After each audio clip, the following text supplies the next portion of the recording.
Subscribe to our YouTube channel and press the bell icon to get the latest updates. देश के प्रथम राष्ट्रपति और देश रत्न डॉक्टर राजेंद्र प्रसाद की पौत्री एक्ट्रेस श्रेया नारायण ने कहा है कि अगर जदयू ने मौका दिया तो वो सिवान की जनता का निस्वार्थ भाव से सेवा करेंगी, क्योंकि ये धरती उनके पूर्वजों की है। और उन्होंने एक निजी समाचार चैनल को बताया कि इसके लिए वो बिहार के मुख्यमंत्री नीतीश कुमार से भी मिलेंगी। अभिनेत्री श्रेया ने कहा है कि हमारे देश के पहले राष्ट्रपति और मेरे दादाजी ने 1917 से 1963 तक अपना जीवन देश की आज़ादी और सेवा में बिताया है। उनके पद चिन्हों पर चलकर मैं भी अपने प्रदेश की सरकार के साथ कदम से कदम मिलाकर चलना चाहती हूँ। वैसे हमारे परिवार के अन्य लोग भी अपनी तरफ से राजेंद्र बाबू के काम को आगे बढ़ाने की कोशिश की है।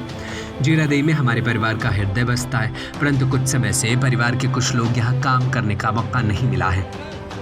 उन्होंने कहा है कि मैं सिवान के विकास और युवाओं के रोजगार के लिए काम करना चाहती हूँ। इसके लिए इस क्षेत्र के लोगों को भी मेरा साथ देना चाहिए।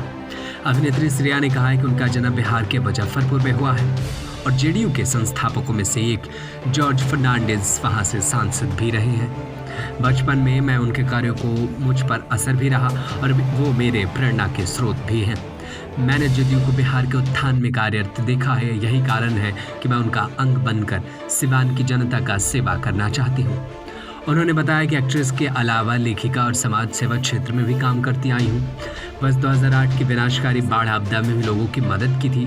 जब बिहार के 23 लाख लोगों को अपना घर बार छोड़ना पड़ा, तब मैंने फिल्म निर्माता निर्देशक प्रकाश झा की बिहार फ्लड रिलीफ मिशन के द्वारा काम कर इस कठिन समय में अपनी जन्मभूमि की पीड़ा को कम करने की कोशिश की थी। उन्होंने ये भी बताया कि मेरी माँ का देहांत कैंसर से हुआ। जब उनका इलाज मुंबई के टाटा मेमोरियल हॉस्पिटल में चल रहा था, तब मैंने वहाँ मौत और दर्द को करीब से देखा। इसलिए कैंसर के क्षेत्र में भी पिछले 5 साल से जुड़ी हुई हूँ और पीड़ितों की सेवा करती आ रही हूँ, क्योंकि समाज सेवा मेरे खून में है। उन्होंने कहा, जून माह में जब बिहार के लाल सुशांत सिंह राजपूत की मौत हुई, तब 1-2 लोगों को छोड़कर पूरी फिल्म इंडस्ट्री चुप रही और अब तक है। पर मैंने नया की गुहार लगाई, सिर्फ इसलिए नहीं कि वो साथ ही बिहारी थे, बल्कि इसलिए कि विभिन्न राष्ट्रीय चैनल के माध्यम से अपनी आवाज़ बुलंद की, क्योंकि मैंने देखा कि सच की लड़ाई में चुप रहना कितना महंगा पड़ता है।